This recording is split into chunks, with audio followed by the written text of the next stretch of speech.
right.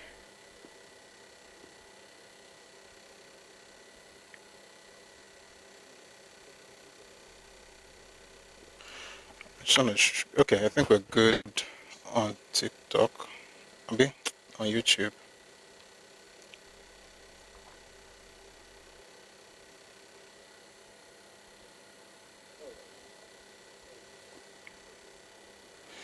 All right. Okay, we're good. So good afternoon, everyone. Thank you very much for joining us on this lovely Tuesday, Abi, Wednesday afternoon. It's Wednesday today. All right. Thank you very much for being here. Please let's keep our tapping on Twitter. Sorry, on TikTok, I should say. And welcome, great Ife. I mean, this logo actually just gladdens my heart. I don't know how much. I don't know if you know how much it makes me feel like I'm, right at home on Twitter. But thank you very much for being here. Great Ife. YouTube, we have some people joining us. Thank you very much for coming around. We've been listening to music since 1 p.m. on TikTok, but it takes a while to. We're trying to sort some things out, but we're good now, and we're going to get into it. By the way, we have some new videos on YouTube. There's a new long form video. It's in series, Sha. Part 1 is up now. Part 2 will be up later today, and maybe part 3 as well. Tomorrow we have something new to put out there. God is faithful. We have a lot to share. I'm looking for the title, How Azikiwe Sparked Tribal Politics in Nigeria. So part 1 is live. You watch that later. We did it here, so if you were part of the live session, we did it here. And then, all right. Okay, it's a beautiful day. Good to be here. Please, folks on Twitter, please let me know if the sound quality is good. We may have to switch from time to time, but I think it's good. But just to be certain, let me know. Thank you very much. I'm seeing some people I've not seen before. EGHRH. Good to see you. Welcome. All right, so before we get into the topic of today we're discussing our Zik and Federalism. All right, the concept of federalism.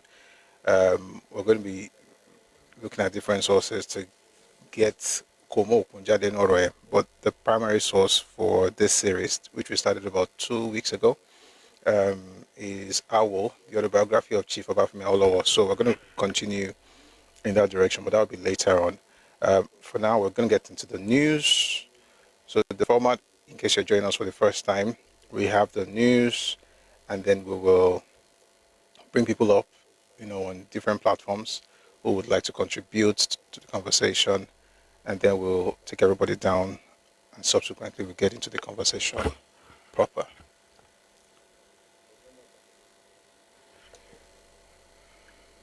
There's one more thing I'm supposed to do on YouTube, but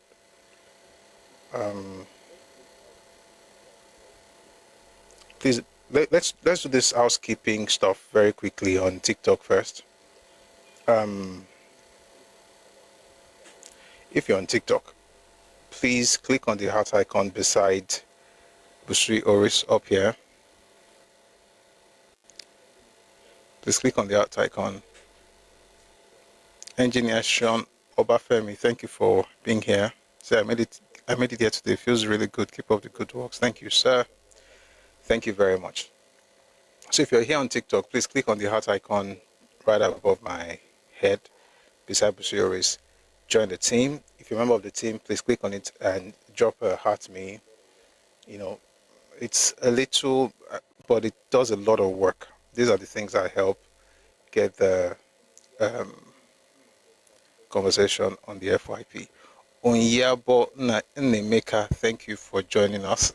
I hope you're not that same person that was insulting me, but I don't want to assume.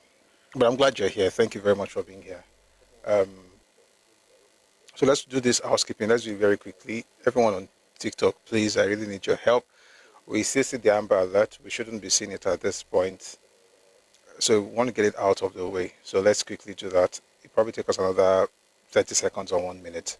But once we're done with that, we'll dive right into the news and then the conversation proper. So please let's quickly do that. Now I can't play you music again because of YouTube copyright, so I'm not you know. But let's quickly and also share the live as well. If you're on YouTube, please like the live. I'm glad you're here. You're liking the live actually helps, you know, the stuff we're doing. So please like the live. Somebody says never. I love my Yoruba brother. I'm from Olukumi in Anioma. Oh, I remember you now.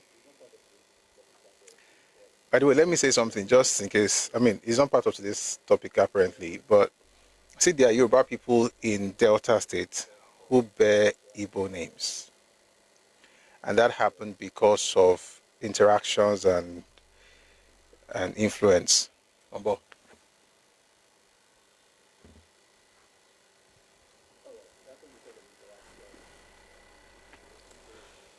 All right, it happened because of interactions with the Igbos in that area. I mean, I said something about this some time ago, and people were very angry. I still don't understand. I mean, I get why they were angry, but it makes no sense. There are Yoruba people who are indigenous to what we now call Delta State, right? Delta State is a very interesting, they have a very interesting mix of ethnicities, right? They have, for instance, they have of course, the Shakiri is there, and they are Yoruba in terms of origin and all. There's you have Benin people that can trace. Okay, let me put it this way: ancestry. Some can trace ancestry to Benin, some to Yoruba, some to Igala, and some to Igbo. So it's a very interesting mix. I think the problem that a lot of people are having with themselves, not with me, is that I am saying there are other groups in that place and that every single person has the exact same right. And then people get angry and say, why not say it is us? It is us. We own the place. I'm like, you don't own the place. No, you don't. Of course, you have rights in that place. Of course, and I think one of the major problems is like me saying that the entire place is Yoruba because I'm Yoruba and I have people who are connected to me by ancestry in that area. It doesn't make sense. I would not be making sense if I said something like that. And it's the same thing for any other group, regardless of the influence that now, is so ubiquitous, everybody sees it. It's true that many places in that area now bear Igbo names, but it's more because of influence rather than ancestry or identity or anything like that. All right, so I'm glad to see you, Onyabo Nemeka.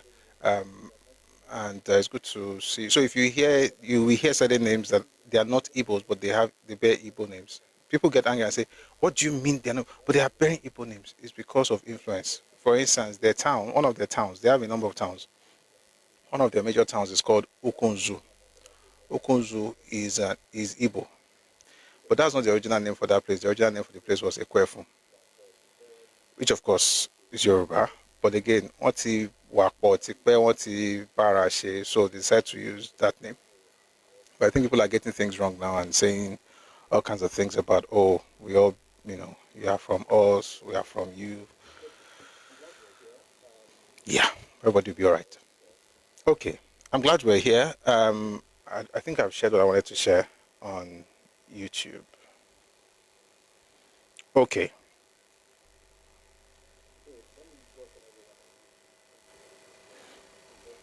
So let me welcome everyone on YouTube. Thank you very much for joining us. Please let's do what we usually do once we join.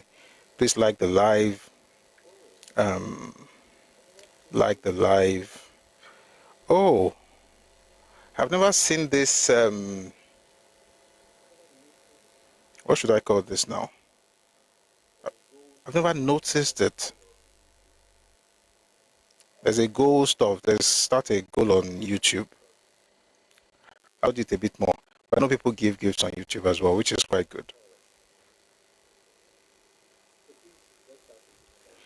All right.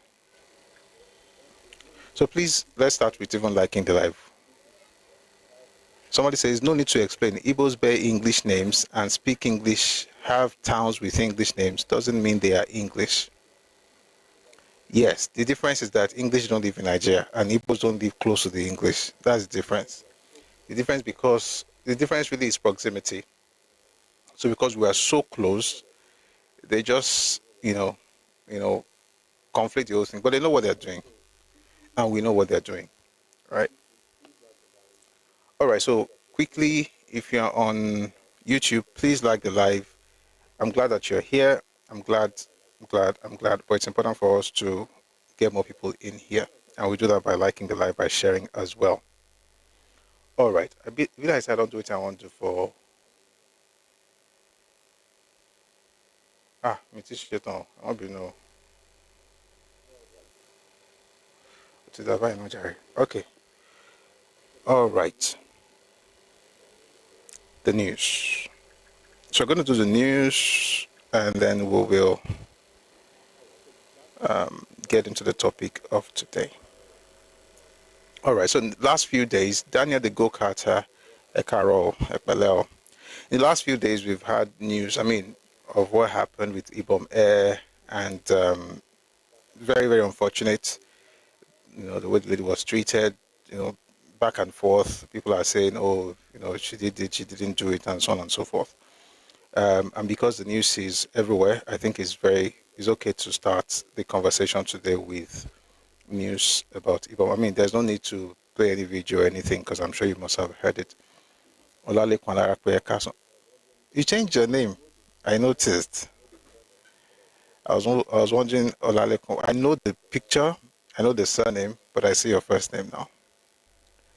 Ekpeleo. Thank you for joining us. Oh boy, we have a lot of things to say. Let's start very quickly with this. There's a press statement. This one is long. From Festus Keyamo on the matter. So we know what happened. She was given a no-flight ban. All kinds of things have happened. She was taken to court. She was remanded in prison. Well, I saw the court order be shaking on judgment. All kinds of interesting stuff. But things have changed now. So this is a press statement from the Minister of Aviation, Festus Keyamo. It says, decision to withdraw criminal complaint against Ms. Comfort Emanson and to address related matters. I'll just read a portion of it. In the last 48 hours, I have been... Thank you, Bia Akisonya, good to see you. In the last 48 hours, I have been in consultation with critical stakeholders in the aviation sector and those involved in the unfortunate incidents regarding the unruly behaviors of certain individuals at our airports of recent. Though regrettable, we think valuable lessons have been learned by all sides to this incident, and airport security protocol especially have been well highlighted for the traveling public. If nothing at all, the episodes have undoubtedly helped to raise public awareness about appropriate conduct within the aviation space, and so on and so forth. And therefore, the lady, it says here, in the case, it says, therefore, after reviewing, this thing is long, I'm not reading everything, but you'll find it on his wall. Thereafter, after reviewing the entire incident, including appeals made by well-meaning individuals and remorse shown by the actors, the following decisions have been reached. The case of Ibom Airline and Miss Comfort Emanson. In the case of the unruly passenger, Miss Comfort Emanson on the Ibom Airline on Sunday, the 20th of August, I have conferred with Ibom Airline to withdraw the complaint against her today. When the police took her statement in presence of her lawyer, she exhibited great remorse for her conduct. Subsequent to the withdrawal of the complaint by the complainant, the CP of Airport Command and the police prosecutor will immediately take the remaining steps to facilitate her release from Kirikiri prisons within this week. I've also conferred with the leadership of the airline operators of Nigeria and have appealed to them to lift the lifetime flying ban imposed on her, to which they agreed. The details of the resolution will be made public by the AON subsequently. The case of Value Jet and Wasiu Ayinde Marshal, Quam 1. In the case of Quam 1, the NCAA is to reduce its flight ban to a 1-month period. FAN will also work with the music star with a view to engaging him as an ambassador for proper airport security protocol going forward.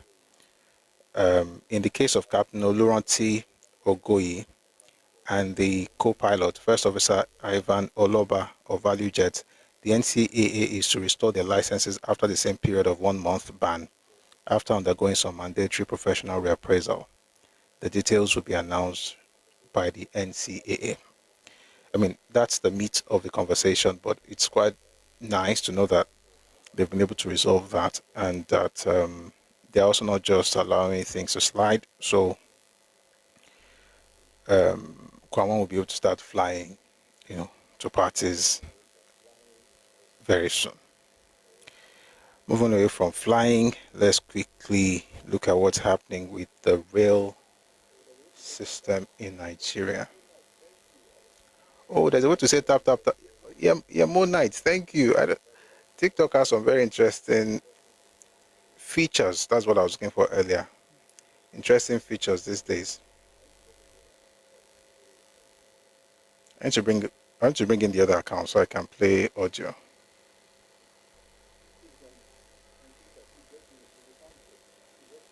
Please, if you're on Twitter, please let me know. Is the sound good? Please just write in the comment section. I want to be sure that we are good there.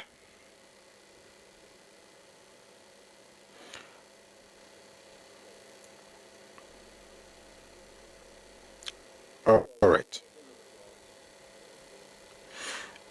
So I said we're going to move from the airport and go to railways. This is the breaking news. The federal government, the Sadao Nigeria Limited and China Lanchai Petroleum Investment Holdings Limited are set to commence the construction of a $60 billion gas and 4,000 kilometer high-speed rail project in Nigeria. I'm going to play you a video.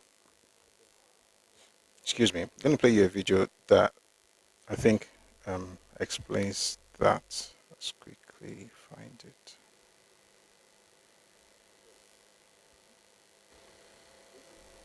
Okay, Mambo.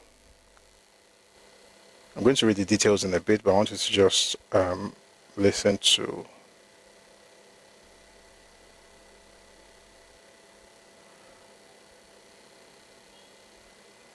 For some reason, I can't find it. Perhaps I should just. Okay, I found it.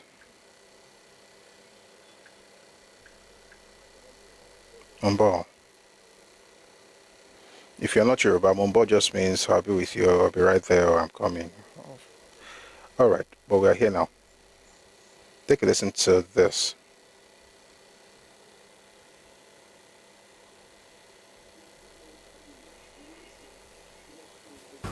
In a landmark deal to build the first bullet train project in Nigeria, the chairman of China Zik Petroleum Investment Holdings is in Abuja, Nigeria's capital, to formalize agreements with top Nigerian government officials led by the Secretary to the Government of the Federation, George Akume, on a planned bullet train project in the country. It's a $60 billion project, the idea of which started 10 years ago, but has until now received very little attention from the previous administrations. A Nigerian business concern, Disadel, is behind the project, and its CEO, Solomon Uku, believes it's a game changer. The high-speed rail bullet train project that we have started 10 years ago, it is this administration that are giving us almost 90% of approvals. Today, with our partners, China's Liankai Corporation, have just presented official proof of fund for the project. Uko explains that the funding, $60 billion, will come from China. This is a very great work that the government have done. The federal government of Nigeria, through the RCRC, approved the outline business case. And the next step now was for us to submit the proof of fund to the government, which we have just did. Nigeria's Secretary to the Government of the Federation is delighted at the investment, which he says tallies with the vision of massive infrastructure development of President Bola Tinubu. Today he has submitted a document, and this document will also be subjected to some scrutiny. We want to establish the real amount of money that is available. We don't doubt them, but that is the normal procedure. The bullet train will, however, require a strong energy backbone to sufficiently power it. The Minister of Petroleum, Gas, and his counterpart in the transportation industry agreed that Nigeria is ready for the revolution. If it is on the issue of gas, we have sufficient gas that need to be used for the project. So I can assure the investors that they will not be lacking behind in terms of gas, which is the precursor of this very project. The SADC has approached the Federal Ministry of Transportation with this investment. We have submitted the outline business case to ICRC. They have approved it. So this is a step towards preparing the full business case to be submitted to ICRC before we wrap it to the Federal Executive Council. The Infrastructure Concession Regulatory Commission also welcomes the investment, making sure that the process do not breach any of Nigeria's regulatory requirements. Any investor coming into Nigeria must show the proof of funds. So the next stage for us now is to go ahead, review their submission, validate their claims, and see if true we have what it takes to make the project see the light of the day. The first phase of the bullet train project, which will be in 4 states, including Abuja, is expected to be completed in 36 months or more. Bazwai, Arise News.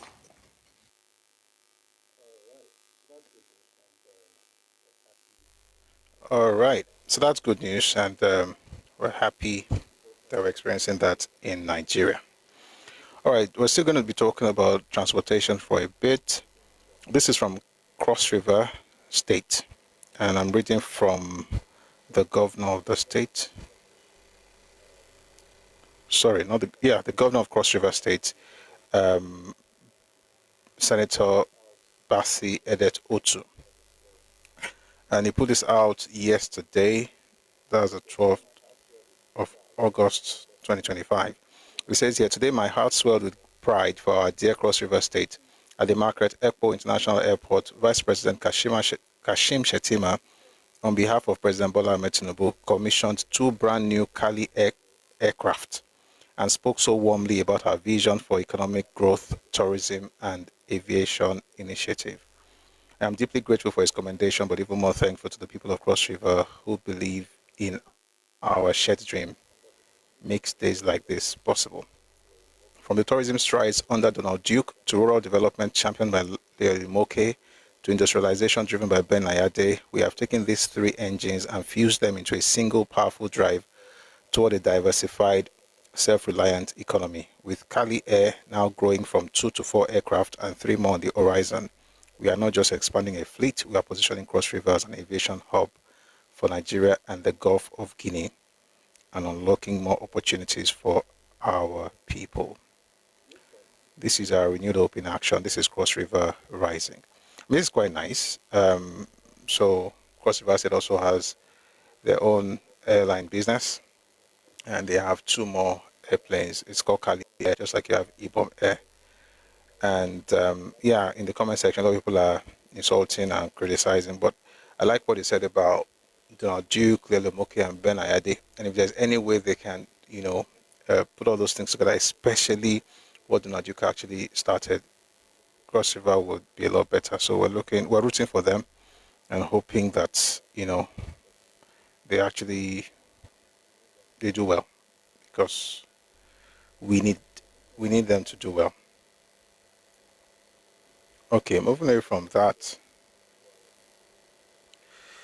I'm going to play something from Governor Wadada, what he said about the president. But before I do that, let me just read something very quickly. No, he's Senator actually, not Governor, Senator Wadada. But before I tell you what he has to say, I should just inform you that President Bola Tinubu has appointed MKO Abiola's daughter. What's that? Where's her name? She has a name now, doesn't she? One second.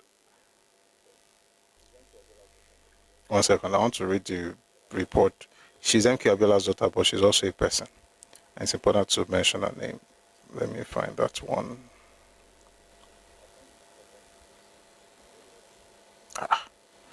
I'll find you the proper news later. She's MK Abiola's daughter, but, I want to actually read out the name Gogon. But before we get into that, let's listen to Senator Wadada speak on President Tinubu's government. Take a listen to this. ADC is membered by Nigerians that we respect. We have respect for. But look at them. Look at each and every one of them. Who stands to do anything better than what Asiwaju Bola Ahmed Tinubu's administration is doing? Tell me. I haven't seen any. Ask any of them. If you are given the chance to preside over Nigeria, that may come beyond 2027, maybe beyond 2013, after 2031. Because between now and 2031, anybody can say what he or she wishes to say. But the space is already taken, occupied by President Asiwaju Bola Ahmed Tinubu. Who amongst them will have the courage, the impetus to tell Nigerians and the world that if I am given the opportunity to preside over Nigeria, I will return subsidy? Let that person tell us. And if he or she is given the opportunity to preside over Nigeria, what is he going to do different to the foreign exchange market than what Asiwaju Bola Ahmed Tinubu's government is doing? If given the opportunity, talking about infrastructural development, what is he going to do different to convince Nigerians? Because it is beyond rhetorics. Electorates are very much well informed. And economically, what is the person going to do to really take Nigeria to the global front in all ramifications? Much better, or even better, than what Asiwaju Bola Ahmed Tinubu's administration is doing. But I don't see, I have not seen. These are people I have respect for and I relate with. But the reality is, let them tell us what they have in their kitty. Tell us. Not just baseless criticisms and stuffs that will not take anybody. We are talking Nigeria. We are not talking sectional or regional politics. We are talking Nigeria. President Asiwaju Bola Ahmed Tinubu is not president of Lagos. Neither is he president of the Southwest, or Southeast, or South-South, or Northwest, or Northeast, or North Central. He is the president of Nigeria. And they are also aspiring to be presidents of Nigeria. So what is it are we talking about? I cite you an instance. When the tax reform bill was introduced to the National Assembly, and of course went viral in the public domain, there were all kinds of criticisms, allegations, misinformation about it is skewed to this part of this. At the end of the day, now that the tax reform bill is passed into law, who is saying anything? It has the law has provided succor for the less privileged. For whoever earns less than 800,000 per annum is completely exempted from personal income tax. And as it is, as the tax law is, Lagos is losing from what it used to take. And as a result of removal of subsidy, no state in Nigeria today takes less than 3 times what it used to take. So I think it is about time we start taking the subnationals to task. Let's hold ourselves accountable. You should be accountable for the kind of information as media people you send out there. I should be accountable for the representation I do. Each and every one of us should and must be held accountable for what we do. But the truth of the matter is, I am not sentimentally driven by whatever I'm saying. I'm not saying what I'm saying because I am President Asiwaju Bola Ahmed Tinubu is of APC extraction, and APC was my home, and I'm getting back home. Neither am I saying it because of my personal relationship with the president. That is the reality. All right, sir, if I understand it. All right. We're going to refer to, I'm glad that they actually made this video just around the same time that the interview with Babachir Lawal came out, which we're going to listen to very soon. It's actually quite disappointing that people, for the sake of, I don't know if you should call it ambition or whatever, will just say all kinds of things about whole ethnic groups. We're going to get to that in a bit. Before then, let's, let me just read the news about the appointment of MK Abiola's daughter, Rinsola, as DGCLTC. This is from The Guardian. President Bola Ahmed Tinubu has appointed Ms. Rinsola Abiola, daughter of the late Chief Moshood Kashimawo Olawale MKO Abiola, as Director General of the Citizenship and Leadership Training Center, CLTC. The appointment, announced on Monday in a statement by Special Advisor to the President on Information and Strategy, Bayo Onanuga, places Ms. Abiola at the helm of the Abuja-based institution responsible for promoting leadership skills, patriotism, and civic responsibility among citizens. According to the statement, Ms. Abiola is an expert in strategic communication and government relations and previously served as Senior Special Assistant to the President. All right, so that's that about that particular news, and we're happy for her. I hope she does well. All right, now to Babachir Lawal. Well, you know what?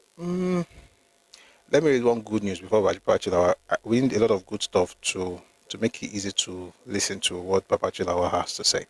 So this is from the government of Nigeria. This is their handle, and they're saying, under President Tinubu's leadership, Nigeria is projected to hit a $450 billion GDP, driven by fiscal discipline, sector diversification, and record investment inflows. This is the fastest growth trajectory in over a decade. And I'm going to break all those things down in a bit. But before we do all of that, let's listen to Babachir Lawal, and I'll tell you what I think about, what he has to say. So take a listen to this. Until another fire comes, I face it. So this, your antagonism and criticism of Bola Tinubu is personal? It's not personal. I thank God that I didn't make a mistake of being in this government. I thank God that he gave me that opportunity at that time to distance myself from that government. I don't know, because if I were in this government, I probably would have been sacked a long time ago, or probably would have been killed, or I probably would have resigned. Why? Because the way they run the government doesn't gel with me. What makes you think? I cannot go to a meeting in which 99% of the participants are Yorubas. I've lived in Lagos for a long time.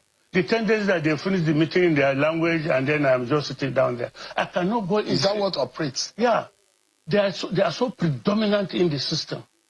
They are so predominant in the system. So you're accusing this government and President Bola Tinubu of nepotism.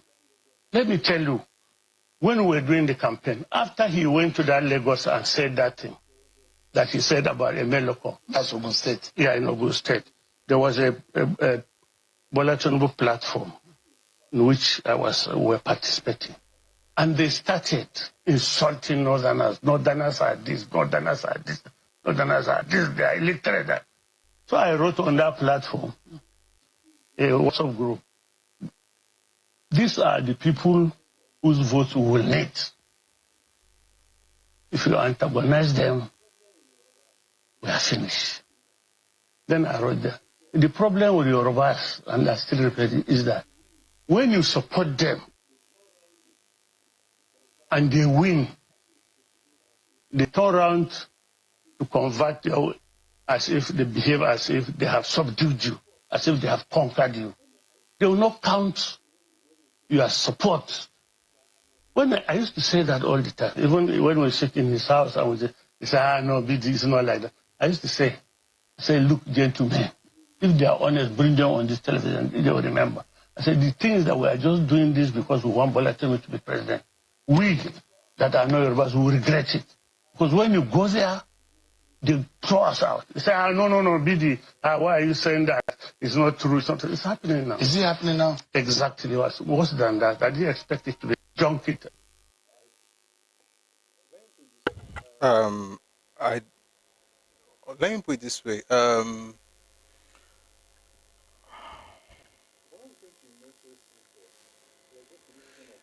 One of the things you notice is this: there's no criticism of policies. There's no criticism of what is being done. What you just say is the fact that they are all Yoruba people. Now you know it's not true. You know it's not true. The idea that the entire place is 90% Yoruba, like that's what I think. That was what he said, which of course makes no sense. Is not true. So there's something called the Federal Character Commission. You can't even just appoint people from your ethnic group into government. Like, that's not how it works. The real issue is that certain people, for the first time in a long time, have been denied power. And so because they've been denied power, I mean, by the way, everybody who is telling you now that, everybody's hungry, Nigeria is in problem, Nigeria is in trouble. These people, some of them have been in power since 99. Excuse me. One of them, a gentleman who was a speaker, was an House of Representative, was governor, was minister since 99 up until 2023. For the first time since 1999, is out of power, and suddenly everybody's hungry. And then for what he said about Yoruba people, the question, I'm actually quite disappointed because she normally would push back. It'd be like, say, if you talk about any other ethnic group in Nigeria, people would quickly say something. For instance, if he said something about Igbo that way, I'm sure Sean would have said something. People would have said, oh, you can't say that, why not say it this way? They would have asked questions. But apparently it's a lot easier to just, dunk on Yoruba people because guess what? They have a president, so we can say anything we like. But it makes no sense, right? You can't just, talk about an ethnic group, especially if you call yourself a so-called elder statesman. But it is what it is. Anyway, the point I'm trying to make is this.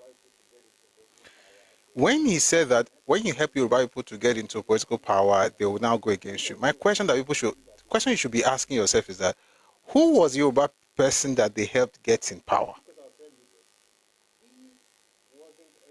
Because I'll tell you this, he wasn't anywhere in 1999 in terms of Nigerian politics, Babachir Lawal. He wasn't. So that was the last time you had a Yoruba person. And even that Yoruba candidate was not the preferred candidate of Yoruba people. Right, it was mostly it was essentially the preferred candidate of the establishment, which is okay, Olusegun Obasanjo. Since 1960, this is the first time a Yoruba person is actually becoming president based on the fact that the majority of his people supported him. So the question is that, how exactly, which experience have you had in the past to say that this is what they always do when you get them into political, like which political post? Because apart from presidency, there's no other thing you can actually help Yoruba person to get into if you're not a Yoruba person. Is it governorship or what's this other one? House of Representatives, Senate, House of Assembly. Which one did you actually help the people to get into? Sorry. No. You don't have to respond to this one now. This one is hungry. Sorry, guys, if you're on YouTube or on Twitter, we have irritants who come here sometimes to disturb us, but we're good. All right. I think it's succeeding, by the way, because now it's back on. But we're going to get back to it. So the point I'm trying to make is that we have to be careful not to get carried away by folks who just throw words, who yesterday were talking about the greatness of this same man that they call Asiwaju, and then suddenly he's now the worst person, and his ethnic group is the worst one. I want to play you a video, I think I have it here, of this same person telling you how he got in government in the very first place. This was... Take a listen to this. If you look upon just your community for your friendship, to just look at your religion, those who in the same church with you for friendship, I doubt if you'll go anywhere.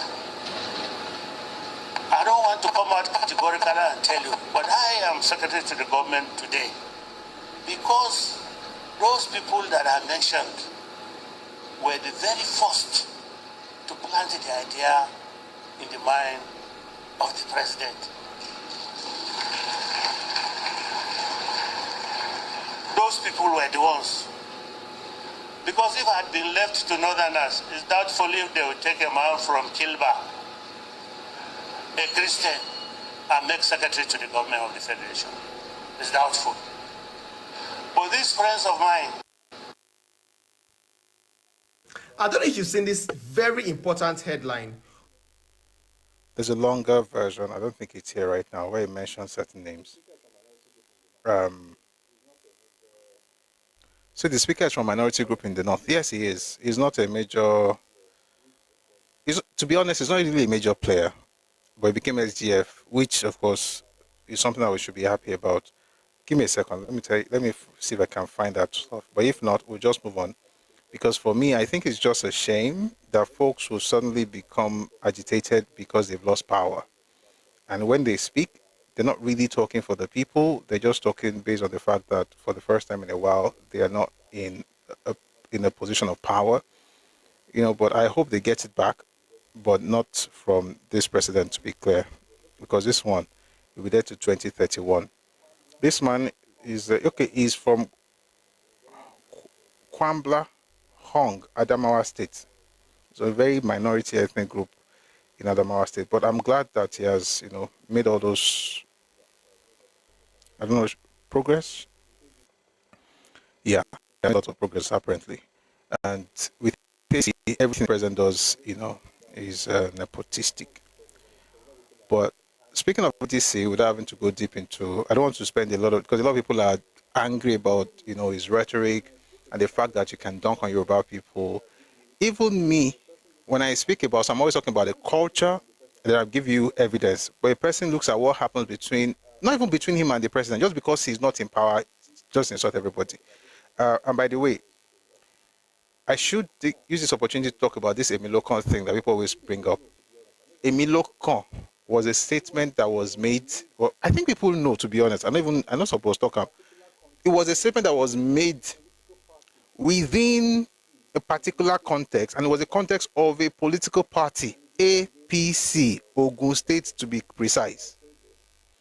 And if you use that against him, that's your entire business. But I'll say this: I believe he's going to win, and yes, I support President Tinubu because he's doing well. If he's not doing well, I will say it. But in this case, he's actually doing pretty well, and we're happy. So regardless of what some people are saying, for instance, let me read to you another thing that this same man said.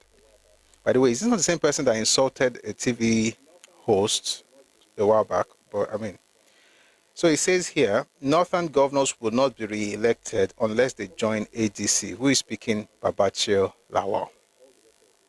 Former Secretary to the Government of the Federation, SGF, Babachir Lawal, has said that all the elected officials in the North, including governors seeking re-election, will not be re-elected unless they join the opposition African Democratic Congress. It's quite interesting that ADC, it says which Northern elected official will go to campaign on the platform of the APC this coming election? Nobody. Unless Ab Initio, you have no plan to win election. I can't see anywhere.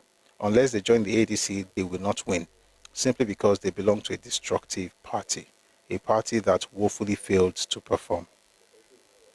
All right. So that's what he has to say. But again, you know what?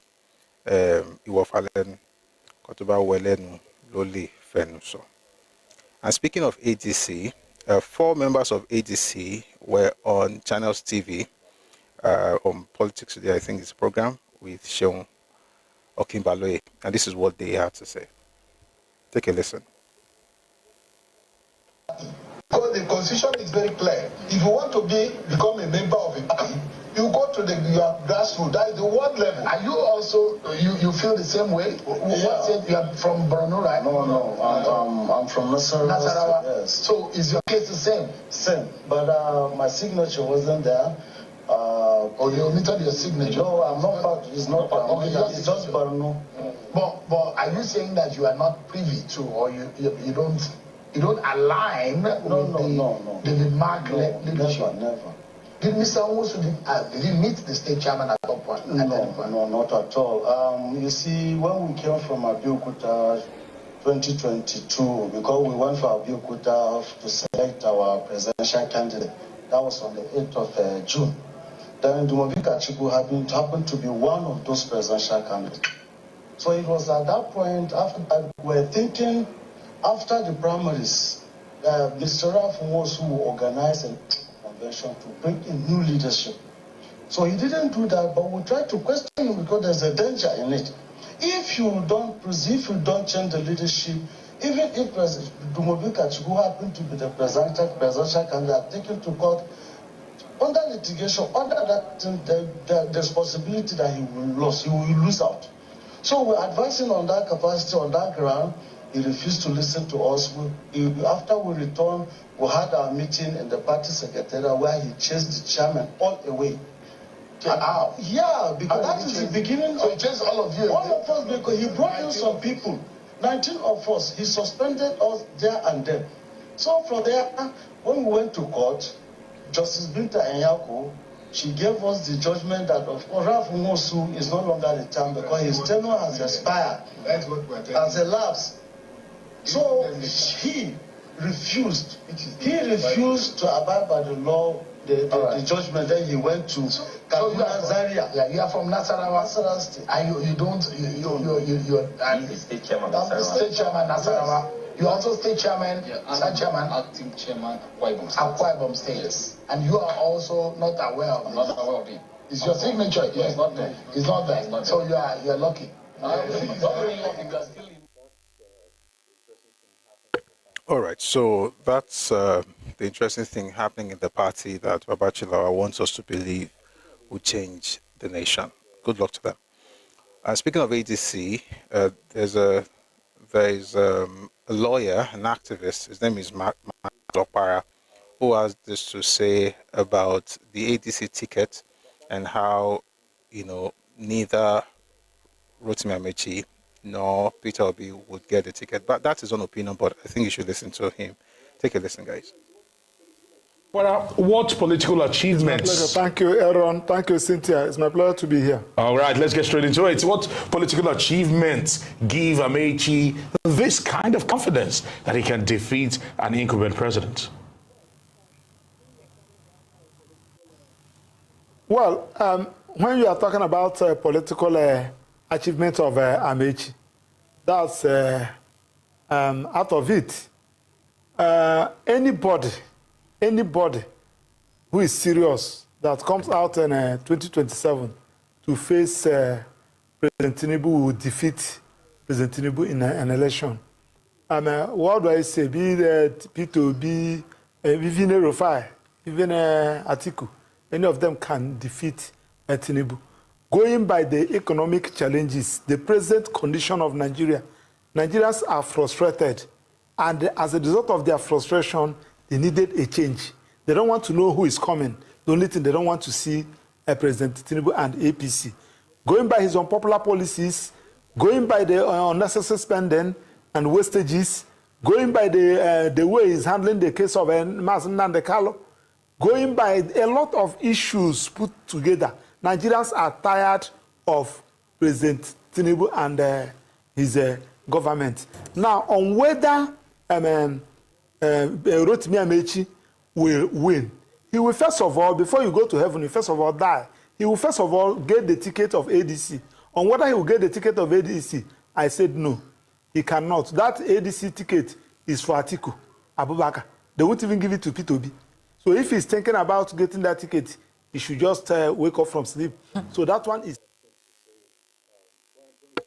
Yeah, he has a lot of things to say.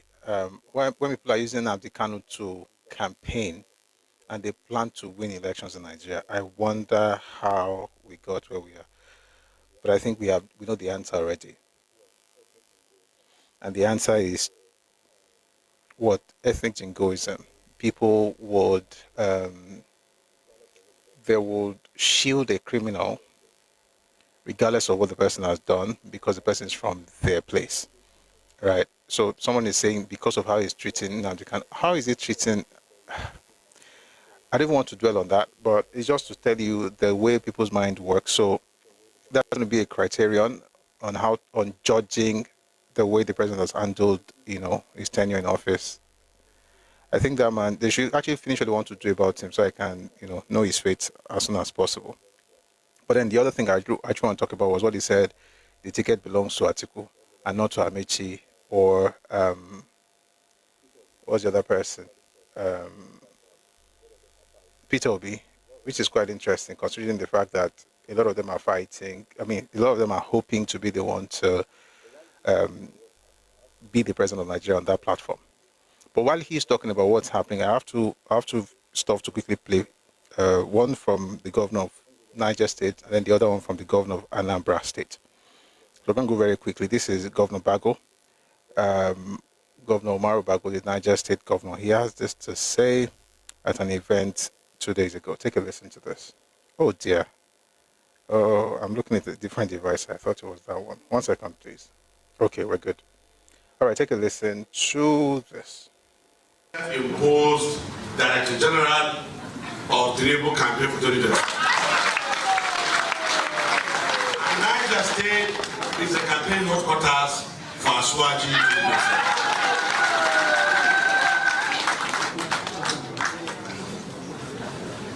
We are Nigerians and we love Nigeria. There is an unwritten understanding in this country for power to evolve from the north and to the south, from the south to the north. And this has brought relative peace to this country. In the last 2 years plus, we just finished a tenure of 8 years of the late President Muhammadu Buhari. May Allah forgive his soul. And Aswaji is just his second year. Where are people from this part of the country trying to bring issues, especially the children of APC? You have eaten, no, go and sit down. APC, go and sit down. You have eaten from APC. APC is what you are. Some of you were governors, ministers, advisors, commissioners, and you dwelled so much for 8 years. Now you're on sabbatical, and you have decided to come together to distort a government. Because we are one party, we decided to let things low. You talk about bad roads. Aswaji did not make the bad roads. We inherited it and we are fixing them. Babu did not make the bad roads. We inherited them, we are fixing them. And you have the gumption to talk about bad roads. Aswaji did not spoil your schools. He inherited them. He's trying to fix them. Likewise, Babu is doing the same. And you want to use that to campaign against us? You are shameless. Aswaji did not spoil your hospitals. He inherited them. Babu did not spoil your hospitals. He inherited them. We are building, rebranding, and redoing them for you. What we expect from you as a thank you is to be loyal and be grateful that there was a transition from APC to APC. Not what you are doing.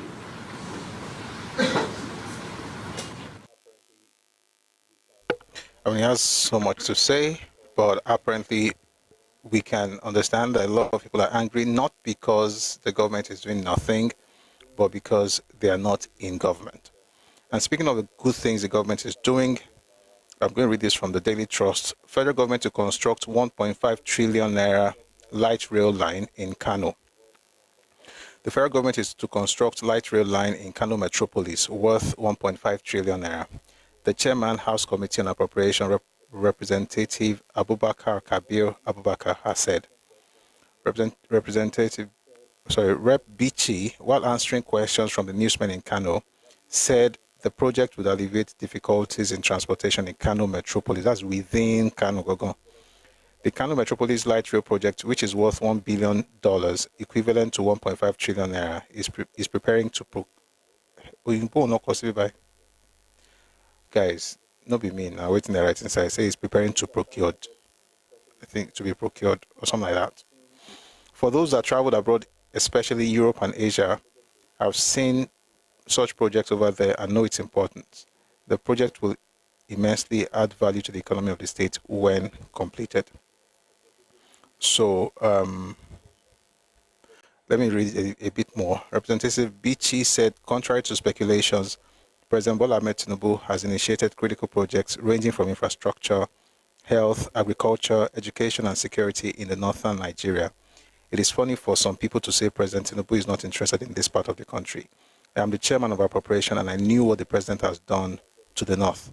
We need to be realistic, put sentiments aside, and tell ourselves the truth about President Bola Tinubu. The president has initiated so many laudable projects in the northern part of the country. On infrastructure, we have Kaduna Zaria Kano project, which is almost completed. The Kaduna Abuja, which is about 400 kilometers, the president had revoked the initial contract and re-awarded it to another company. The new contractor has moved to the site and has done well so far. The project, based on my discussion with the Minister of Works, will be completed before the end of the first quarter of next year. There's 200-kilometer Kano Adija Road project, which has been completed. We also have Kano Northern Bypass Road, which cost the government over 250 billion naira. The lawmakers said they were in Kano for the All Progressives Congress stakeholders meeting to strategize ahead of the 2027 general elections. Last general elections, we gave the president over 500,000 votes in Kano, which was the highest votes given to him in the country. So we want to strategize ahead of the 2027 general elections. So that's that from Representative Honorable Abubakar Kabir Bichi. And one more news from the north before we go to Anambra State.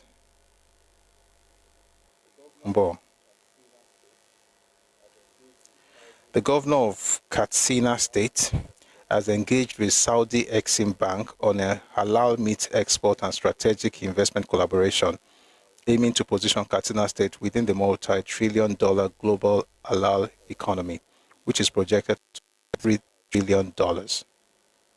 All right, so that's something good from Katsina. They had a high-level meeting in Jeddah, Saudi Arabia, with the leadership of the Saudi export in facilitate halal meat export, certification, and strategic investment in Katsina to tap into the global halal projected to exceed $3 trillion by Saudi Arabia. All right, moving on from the north, let's visit the east for a bit, and then we'll move on from there. We have a number of things to still cover before we get into the topic of today. By the way, if you're just joining us, especially on Twitter, because we just started having full sessions on Twitter. If you're just joining us on Twitter, the structure to our daily sessions is that we'll have the news, we'll discuss it for a bit, and then we will, get into the topic of today. So this is part of today's session. It's just that we've not gotten to the topic, which is our Zik and Federalism. We're going to do that very soon, all right? So please stay with us. It's important to also inform ourselves. So we're not just talking about history of what happened in the past. We're talking about what's also happening now. So we're informed, based on past events and also present occurrences. So moving on from there, let's quickly listen to the governor of Anambra State, Governor Soludo, where he talked about the fact that he's not going to deny President Tinubu. He's been his friend for 22 years. Okay. This is from Channels TV, by the way. Take a listen to this. This is quite a good, surprise ambush from you. Supposed to be a private meeting and just to discuss issues about the nation, security, law and order, the economy, and so on and so forth. I just stopped by to see him, and it was quite very pleased to see the president, such high spirit, hale and hearty, seeing people and so on and so forth. I was quite a pleasant meeting. It's not for me to begin to discuss details of, if I go to see the president, I come out and begin to divulge to you what we discussed or not discussed. Okay, so if we look at the cap you are wearing, to be very candid, the cap shows an endorsement of President Bola Tinubu. You see the logo, you can see the progressive written very boldly here. Why are you so bold in endorsing a man who is not in your party? Well, these caps were produced even from the time the president visited Anambra State. And you saw all the billboards and all the stuff, proclaiming that progressives are working together. And subsequently, it's a fundamental idea that I believe very strongly, that all the political parties who profess progressivism should actually come on together in a massive coalition, to deepen the process not only of our democracy, but also of economic and social development of our country. And so for me, when I say progressives working together, it's a call for all those who call on that. And then talk about President Bola Ahmed Tinubu. I mean, I don't make any, I have no apologies about it. President Tinubu is my friend, has been my friend, 22 years now, and counting. So you don't deny a friend or begin to be quivering about who is. He is my friend. I support him. And I'm impressed by the bold steps he has taken, particularly in the areas of the economy, the structural reforms. And I have said so severally. We're taking the right steps. We only need to stay the course. Sorry, the security in Anambra seems to be going down, sir. What is the magic? What are you doing to bring it down further? The what? The magic to the what is the magic? Yes. What is the magic that you're using to bring down the spread of insecurity in your state? Well, that's what it's a short question with a long answer. If I have to tell you all the details about what we have done, but it's involved a holistic approach to the issue of security. If you realize, January this year we passed our Homeland Security Law, which is trying to deal with insecurity from the foundations. See how the deadly native doctors are on the run from the state, because these are the guys giving false hope and so on to deceiving our young ones and luring them into criminality and all of that. But very fundamentally, we're approaching it very comprehensively, what they call the kinetic and non-kinetic approaches. The kinetic is the gun and the usual, but the non-kinetic, especially with what we are dealing with the youths.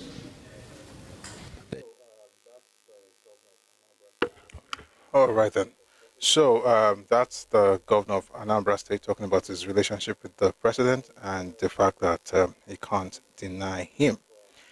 And there's one good news actually it's from Abuja, but it's from the southeasterners. So these guys, two Igbo men, doing very well. They have a robotic company in Abuja. One is Maxwell Maduka, who's 23 years old. The other one is Nathan Onwachuku.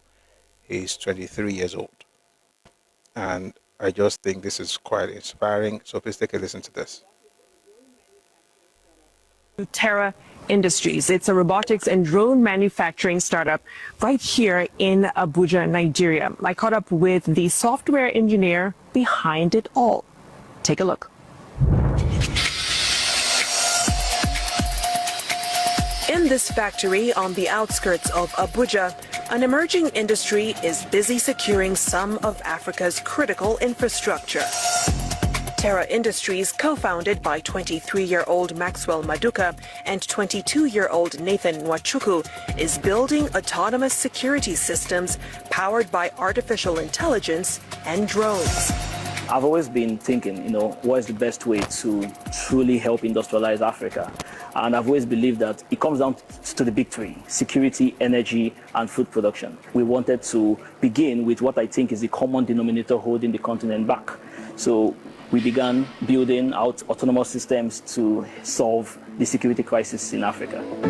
This factory has the capacity to build 30,000 drones per year. Terra also says that it exports to 8 African countries, protecting critical infrastructure from gold mines to power plants. Most of the key components are built in-house. From the airframes, the propellers, the lithium-ion battery packs are all manufactured in-house. That has helped us keep costs really, really low. It's easy for us to scale manufacturing without cutting costs. A key focus for Terra Industries has been developing and building software and hardware in-house, helping them beat off stiff international competition.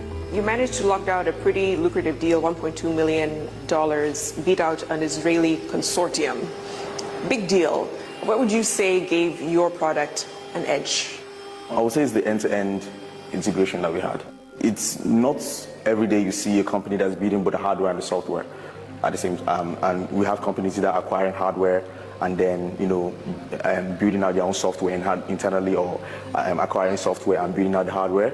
We're a company that were able to say, okay, we're going to build out great hardware and integrate great software, everything in-house. And that was what made us stand out. Terra's software, called Artemis OS, is the brains of its system.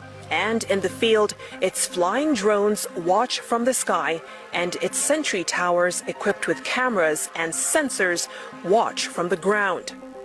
Both systems check for intruders or other security threats. It collects all the surveillance data from all these different systems. It analyzes it. Let's see, I have more to say, but because of time. But that's actually quite good, and it's fantastic news from those young men. All right, moving on from that, a few more things. 1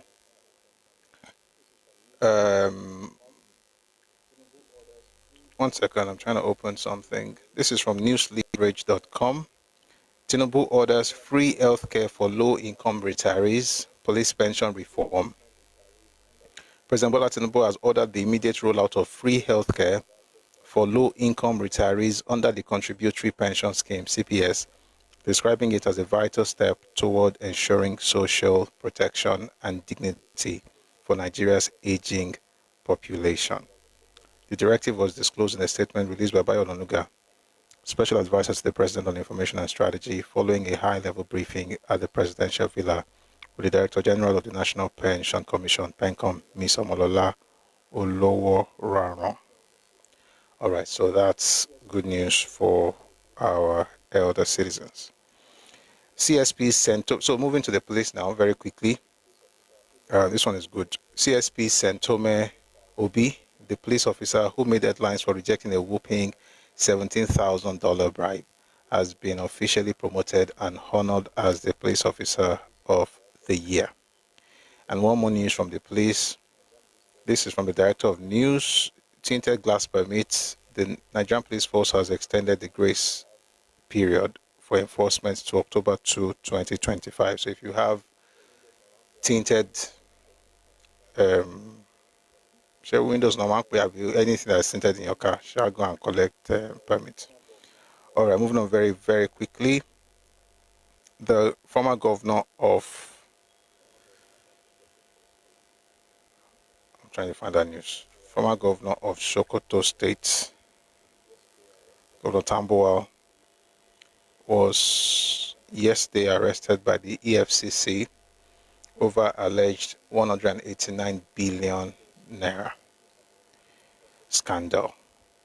Former Sokoto State Governor Aminu Tambuwal is in the custody of the Economic and Financial Crimes Commission, EFCC, over alleged fraudulent cash withdrawals totaling 189 billion naira. That's from the Vanguard newspaper.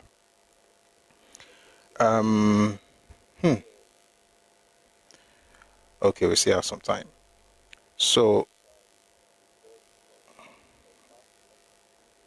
we have some reports from the FAC, from an NBS. He has been released on bail. Oh, thank you for that new detail. Yeah, thank you. So we have this from FAC and NBS, and I want to quickly start with, Southwest. FAC allocation received by Southwest states from January to June of 2025. State government and local government in the Southwest, waiting we don't collect since. And the reason I'm reading this, of course, is that we need to get involved and know what's happening in our state, so that we're not just looking at the president. All right. So for the Southwest, Lagos has received 464.51 billion naira since the beginning of the year. I mean, from January to June of 2025, 464.51 billion naira. That's Lagos State. Oyo has received 196.23 billion. Ondo 138.71 billion. Osun 133.29 billion naira. Ogun 108.88 billion naira. And Ekiti has received 97.73 billion naira since the beginning of this year. So I think it's important for us to begin to ask questions. What are the governors doing? And to know exactly what's in this up. For the South, Rivers has had 374.56 billion, Delta 368.75, Akwa Ibom 309.15 billion naira, Bayelsa 259.94, Edo 138.34, Cross River 106.34 billion naira. But let me just quickly, because I don't want to go through all the states, just very quickly. By the way, this is from Statisense, but they got the detail from NBS. That's Nigerian Bureau of Statistics. So let's just quickly read the net fact received by states January to June based on zones. So South has received more than every other region, 1.56 trillion naira. Southwest has received 1.14 trillion. Northwest 1.65 trillion naira. North Central 799.05 billion naira. Northeast 745.11 billion, and Southeast has received 650.02 billion naira. January to June 2025. Oil producing states 13% share of derivation. This one's actually quite. For some reason, I'm glad I'm not from South, because if I were, I would find this very painful, to be honest. So Delta State has received 228.62 billion naira. Bayelsa has received 165.9 billion. Akwa Ibom 155. Bayelsa got more money than Akwa Ibom. Bayelsa, this is when I say it's paining me. This is what's paining me. Of course, I'm not from there, but Bayelsa received 165.9 billion naira. Akwa Ibom 155.68 billion, Rivers 148.68 billion, Edo 23.44 billion, Ondo 19.72 billion, Imo 17.82 billion naira, Abia 11.07 billion naira, and Anambra 10.93 billion naira. Bayelsa should be Dubai or Long. And the whole state has its local government. So it's just. I don't know. And they got more money than Akwa Ibom than Rivers. So may God help the leadership of that state, because they've got a lot to do to make it work for their people. So let me talk about two things, and two things. Oh, by the way, fact from the Southeast, Imo State got 151.96, Anambra 150.03 billion, Abia 125, Enugu 125.18, Enugu 123.21, and Ebonyi State got 99.63 billion naira. But Bawele to me is Bayelsa that got that much money. I just hope that things get better with the way that they run their thing for that side of town. All right, I want to quickly speak on two things. Well, speak on one thing, then we'll listen to the second one from a gentleman who is into real estate in Lagos. So there's a man, right? His name is Gerard L.F. Chewin, right? They've been doing some work in Yoruba land for a while now. It's called Ife Shugbo. That is the full name. Ife Shugbo. Under now. Because I want to read everything so that they make sense. Because I think people are doing too much. And I see somebody on YouTube doing exactly what people are doing on Twitter, and it's just not.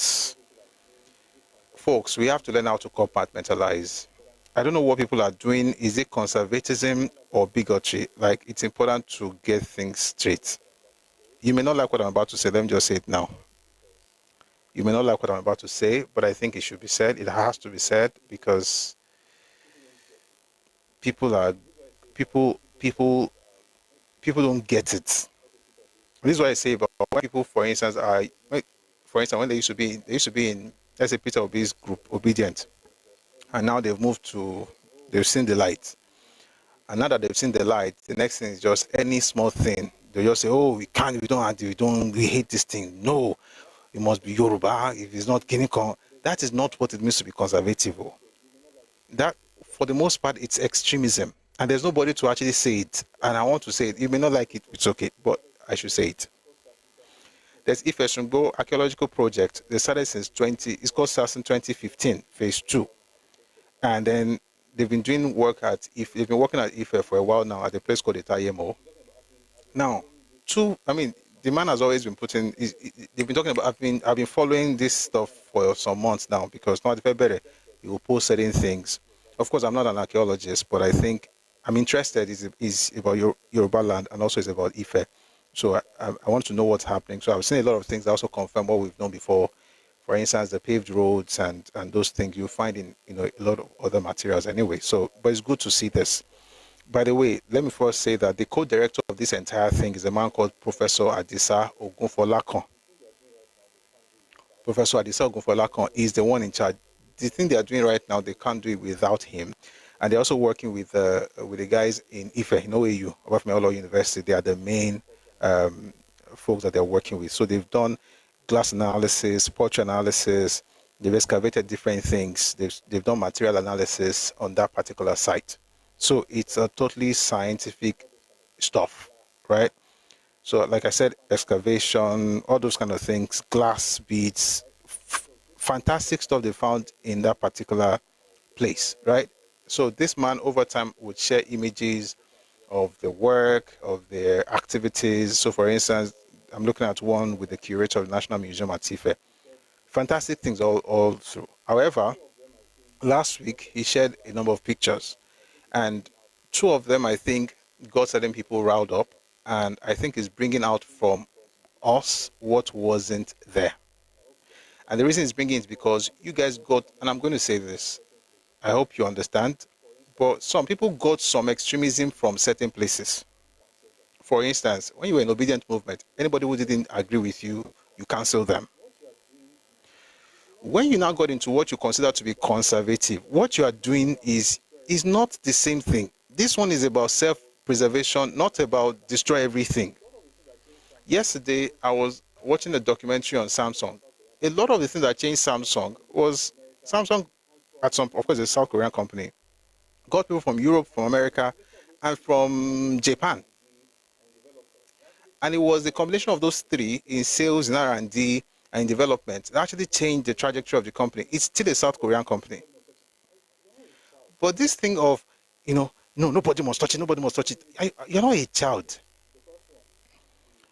So let me read what he said. 2 things. The first one is this post: Ife Archaeological Project season 2025 phase 2. Meet Mrs. Sharon Nwogu, Assistant Director Archaeology, NCMM, National Museum, Lagos. She has been with us since 2015, supervises our work for NCMM, and is one of our finest archaeologists. Then our brothers and sisters, one of them wrote this thing here. There's another one, Tim, you like, well, I'll just read this one. He said, why is an Igbo woman involved in Ife-related archaeological discoveries? Yoruba ancestral history must remain protected. No external interference, especially from those who might not understand or respect the sacred significance of these findings. When you write this thing, in your mind, you will think you are being conservative. You're not. Why? The woman is not there to represent her ethnic group. She's literally the Assistant Director Archaeology of the National Museum, of the NCMM in National Museum, Lagos. She's not representing Igbo people in that particular issue. She's there on a national assignment. She's not even touching anything. She's there to supervise the work they're doing. And the project is not a Nigerian project. And I get what's happening. Yes, some people are changing history. Some retards, I should call them that, I've gone ahead of. I've gone so far to the point where they are rewriting our story and putting it out there. But you see, it has to show that we went to school. I mean, even when you are trying to be conservative, you have to. There's a way you move. All this, it's you have to understand the way things. I said it last week or 2 weeks ago when we were discussing this whole thing about indigenous bill, and people were insulting politicians and saying, we just like based on ignorance. The politicians are talking about, they had no business with the bill, but you have insulted them and castigated them because in your mind you are being conservative. But no, it's ignorance on display. I'm saying we should have a Tara. The Bible talks about knowledge, zeal without knowledge. You're passionate, but there's no understanding of what you're doing. So, meanwhile, what you're doing is actually good from your perspective. You are really trying to protect your place. In other words, your intention is correct. There's nothing wrong with your intentions. But you see, knowledge helps us to not just be talking based on intentions that are good, but to actually have the right action so that we can have the right results. So all this thing about if she's able, why is she there? She's not there to represent able people. She's there to represent the government. That's one. And you're not going to change it because she's been working with archaeological department before before this people came. She's the assistant director of NCMM. All right. Moving on. One more stuff that I saw. Again, I get all the conservative thing, but there's a thin line between confidence and arrogance. There's a thin line between conservatism and extremism. There's a thin line between tribal preservation or self-preservation and bigotry. And I don't think people recognize the line. And people are jumping into it from time to time, but we have to help ourselves. Your intentions are right, but please. This one is the one that actually, look by if you're. Meanwhile, I don't know how many people are studying archaeology amongst us. So they don't appoint people based on ethnicity. They appoint them based on professionalism. Oh, I don't know if there's any Yoruba archaeologists amongst them, by the way. As a matter of fact, the co-director of this whole thing is a professor, is a Yoruba man. I think it's even from Ife. But no, we don't really care. We just look for one person. It's like going to a university in Yoruba land, and you see a woman who is cleaning the place, and that woman happens to be Igbo, and then you are angry. Every job must be Yoruba job. All right, let me read something to you. This is the one that actually even scattered everywhere, and that's why I'm reading it right now. Meet Stanley Nwosu, supervisor and recorder of our excavations at Itayemo. Stanley got his undergraduate training at UI and is currently a graduate student in anthropology at the University of Pittsburgh. We have been working together since 2021. Then Stanley said, Prof, we've been working together since 2017 on this, not 2021. No. And Gerard goes, wow, time passes. That should have been it. But guess what our people started saying? Involving Igbo in the archaeological excavation, in Yoruba ancient cities, setting up Yoruba and Igbo against themselves. Do the right thing before it's too late. Why is an Nwosu a supervisor at the excavation of our historical artifacts? Are you aware his ethnic group have been trying to insert themselves into Yoruba history? Are you aware they wrote a book that they are first settlers at Ile-Ife? This is unacceptable. All of you Osu from Igbo land crying under my tweet, you go cry tire. Say no to Igbo in Yoruba affairs.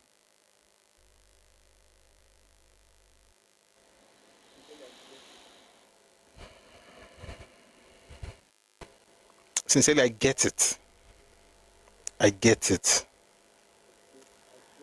But we have to be very careful. I get it. I mean, we've not said anything though. We've not even started, to be honest. We've not even started. We've not started. Surface level, but there is a way things are done. If you are not careful, you're going to go to the market and see an Igbo man trying to sell you something and you not buy because the person is Igbo. Or a person in dire need, is dying, and you could help them, and then you say no because they are Igbo.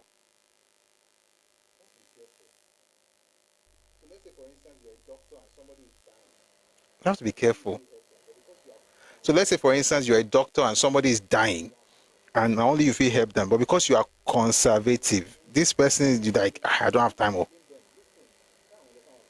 There's a thin line. I don't blame. I'm not saying I blame them. Listen, try and understand what I'm saying. I've given the caveat already. I understand the intention. I get the passion.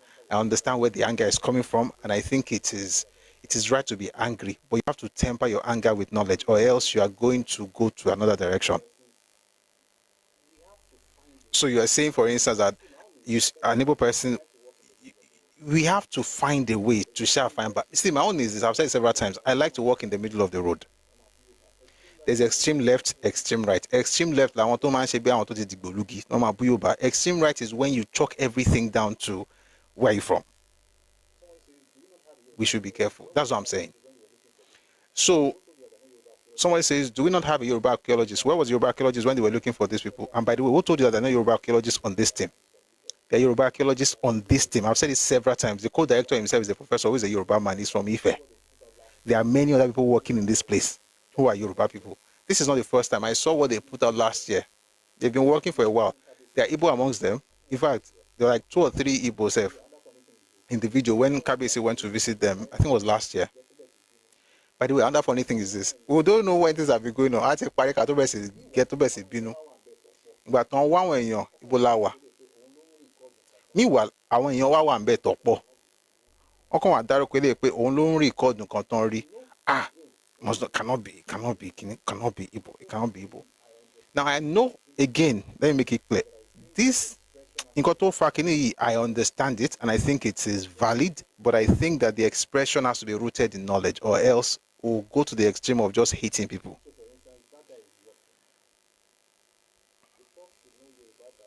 So, for instance, that guy is working. The prof should know Yoruba that you are in the field. Okay, so when you want to, Kai, I can't help you, sincerely. Don't worry. If you want to get a job, for instance, and the person the guy of that job is Igbo, right? And it tells you that he cannot have you work there, you'll be okay with it, that the only person he wants to have is Igbo. Because I'm making I can feel only come if not correct, come if not share koto kobale to run apá de abani ran so no come if not done rewo come if not done rewo. So tẹ́ bá lọ bí kan sin tí en tó bá wà en tó ṣiṣẹ́ tẹ́ bá gbọ́n sin pé wọ́n ṣe iṣẹ́ kan ní bóyá bí Ugbo Uku àwọn Yorùbá wà lára àwọn tó wà tó jẹ́ archaeologists ni wọ́n, you tell them to let that person go because he's not Igbo.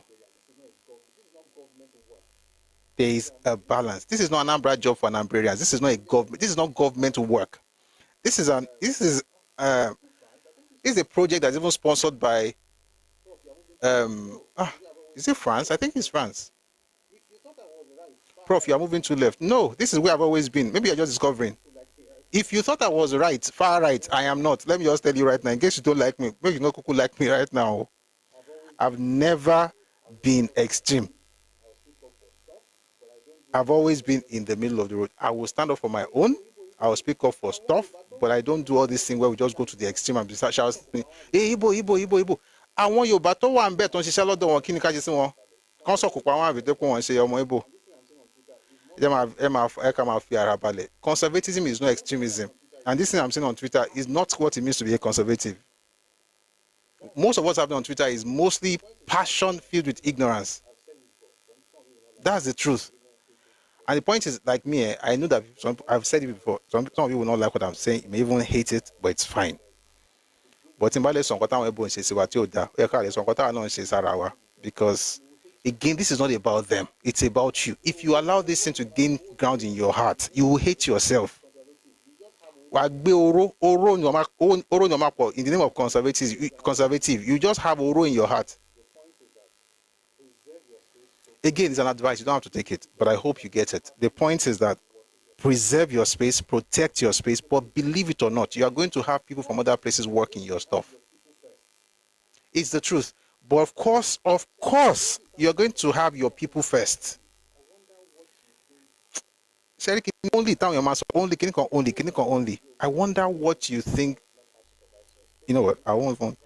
Also, as out, Yorubas or even other ethnic group in Nigeria not have supervisors. Take Omoibo off Yoruba ancestral land. You are taking a big risk of having a distorted record. Again, I get it. But we have to share. I get it. I get the anger, but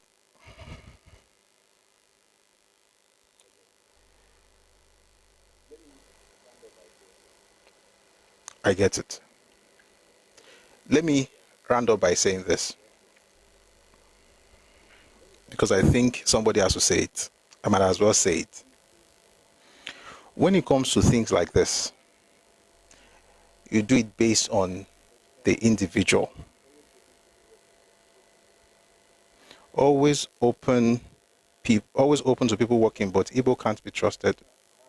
That's your own. It's okay. You have to judge individuals. Now, I've said this several times. The real issue is a cultural issue. And there are good people everywhere. There are bad people everywhere. There are good people from different places. The question is, are you capable? Do you have the requisite experience? Are you trustworthy? Do you have the character to do this job? If the answer is yes, you work. Of course, I'm going to have your people first.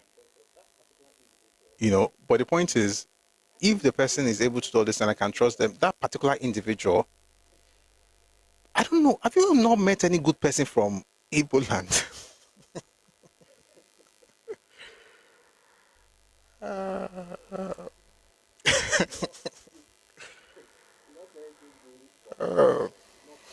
It's like you've not seen anything good from the Nazareth. You've not seen anybody that ever is good. You've not seen, maybe 5%. So maybe inside that 5% you find more.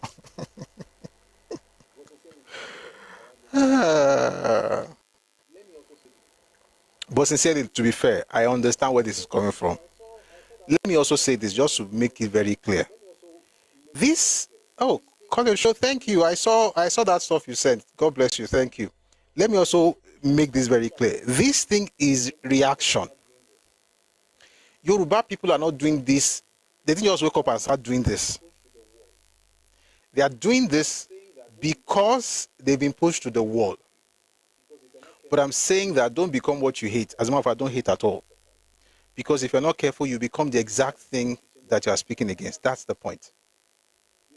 So people have gone to change our history. I have books written by Igbo people to distort Yoruba history, especially with Ife. And that is the height of stupidity. I don't care who wrote the book, professor. I don't care who you are very stupid. When you start distorting people's history. But you see, my job is not now to turn it into assuming that every single individual I see from that place is, think about it, for instance. The other day, somebody came up here, Truth Matu.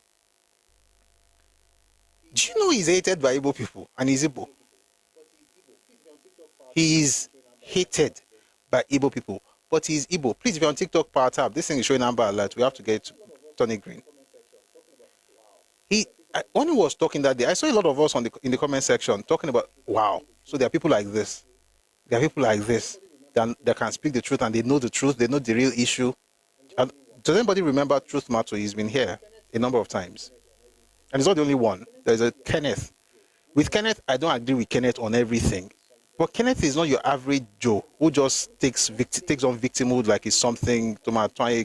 They are good. I'm not saying open your doors, allow everybody in, but I'm saying that don't cast everybody away because in your mind everybody is demonic. I'm saying that the majority of the Igbos, to be honest, they think in a particular direction. I'm sorry, guys. You don't want to. I don't think you want me to read what I'm reading. I don't think I want to read this thing out. Yeah. The person says, in all my sojourn, I have not met a completely honest, full-blooded Igbo. I've seen bad Yorubas too, but maybe I've been unlucky to keep meeting with terrible, full-blooded Igbos. May God forgive you. May God bring you across the right people. Kai. Ah, boy. It is well. It is well. To be fair, again, this is pushback. We've gotten to this point as Yoruba people, Oti choke, right? You're like, people, they're doing everything. They're changing Egusi, they're changing Ashwebi, they're saying Ife, Izibo. They're talking, again, everything they're talking about, for the most part, are nonsense. Are nonsense full of, and I will be what I will say it, right? I don't have a problem saying that.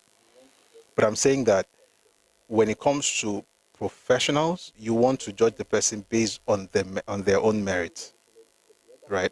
The person's comment is legitimate. Yes, it is. It is legitimate, but the other comments are not legitimate. I think it's going to a point where people are becoming what they ate, and they're going to the other extreme. I'm just trying to caution us. If you don't agree, it's fine. I'm just saying that you don't want to be judged based on what your brother did, right? You want to be judged based on your... When it comes to cultural stuff, you don't agree. Of course, it's fine. Let me get why. We don't have to agree on everything every time. That's the thing about me. I expect you to agree with me every time, but I hope you think about it, because I'm very careful about the parts. To be honest, I'm very careful. If the question now, now let me tell you the flip side. If the question now is that the person in charge of this thing is Igbo, me, I will be against it. But this worker, no. No. So it's nonsense today, but in the future, people might take it. People will not take it as fact because there's pushback against that particular thing. There's pushback, pushing back. I mean, went all the way to the Minister of Education. Did you know that? We did all the campaign, petition. Eventually, the Minister of Education had to speak on that matter. The Ministry of Education had to speak on that matter. They had to, but, right.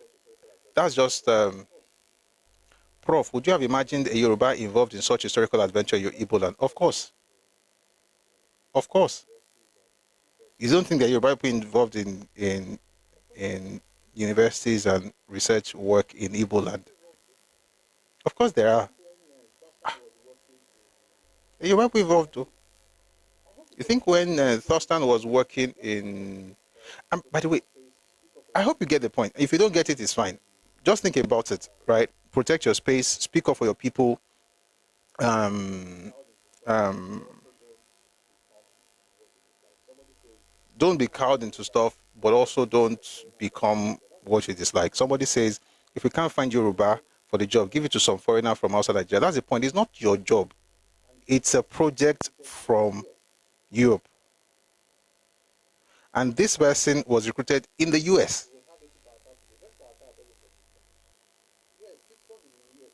We will have little power tap today. Let's power tap, everybody. Yes, Pittsburgh is in the US. No. You are confusing things.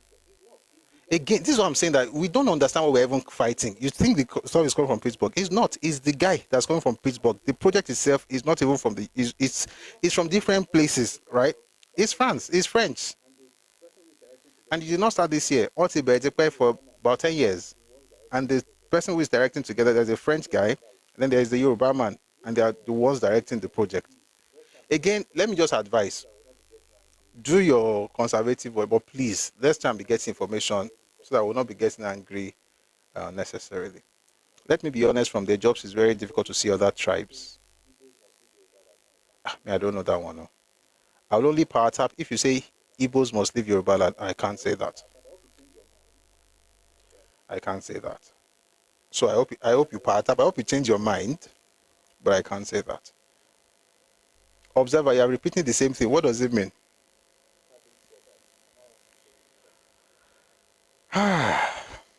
Having said that, I now want to play something. All of those that hated me, maybe you like me now. And if you don't like me, that's fine. But just think about it. My own concern is we must stop Igbo to penetrate in Yoruba land. To penetrate. Shanti Pene on go by.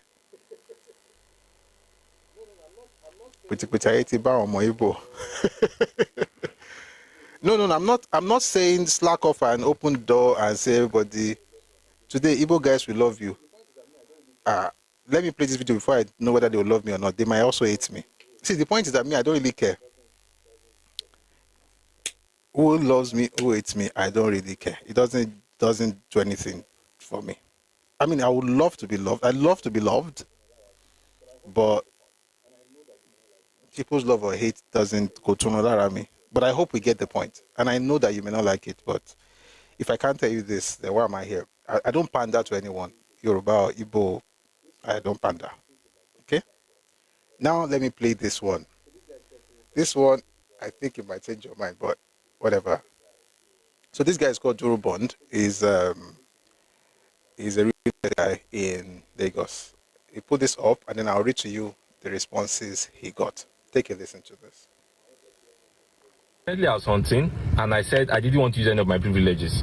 I want to experience what everybody experiences. So privileges being that I know a lot of people that own properties. Like you just tell them, "Oh, Gaff, I'm looking for a house. Come and take this my property. I'm not paying rent. Even if I'm paying rent, it's at my own rate." But I said, let me just go through the normal process. And boy, oh boy. Should we start from agents that I will give clear-cut instruction? Like, where I'm staying is very good. I love the house, but this is the reason why I'm leaving. So if you're showing me anywhere, it must meet this, as in, if he has this thing, I am not interested. Okay, sir. Only for them to not take me to a house that is worse than what I described that is making me leave where I'm staying. Should we talk?